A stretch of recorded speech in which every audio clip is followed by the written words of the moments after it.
मुल्तान की सब्जी मंडी आ जाएं तो ऐसा लगता है ये सब्जी मंडी नहीं, ये प्याज मंडी है। उसकी एक वजह है कि पूरी मंडी में आपको सिर्फ प्याज मिलता है। यहाँ पर प्याज इतना ज़्यादा है कि ख़रीदार कोई नहीं, लेकिन बेचने के लिए प्याज यहाँ पर बहुत ज़्यादा है।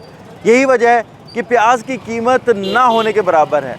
मंडी में ये जो प्याज है इस वक्त 15 से 20 रुपए किलो में फ़रोख्त हो रहा है, जबकि जो आम मार्केट है वहाँ पर भी रेट ऑलमोस्ट इतना ही है। लेकिन इसमें सबसे बड़ा जो नुकसान उठाने वाला स्टेक होल्डर है वो है किसान जो कि पहले ही गंदम के रेट की वजह से काफ़ी ज़्यादा परेशान है, तो अब उसको प्याज की सूरत में भी काफ़ी नुकसान उठाना पड़ रहा है। प्याज काफ़ी ज़्यादा सस्ता हो गया है, जिसकी वजह से इस वक्त किसान काफ़ी ज़्यादा परेशान है, क्योंकि उसको उसकी कॉस्ट ऑफ प्रोडक्शन के हवाले से भी पैसे नहीं मिल रहे। जितनी उसकी कॉस्ट लगी है उससे भी कम पैसों में जो है उसको यहाँ पर औने पौने दामों में मंडी में मिडल मैन को ये प्याज फ़रोख्त करना पड़ रहा है। और यही वजह है कि मंडी में आएंगे तो आपको ऐसा महसूस नहीं आएगा कि आप सब्ज़ी मंडी में आए हैं, बल्कि आपको ऐसा महसूस लगेगा कि आप जनाब प्याज मंडी में आए हुए हैं।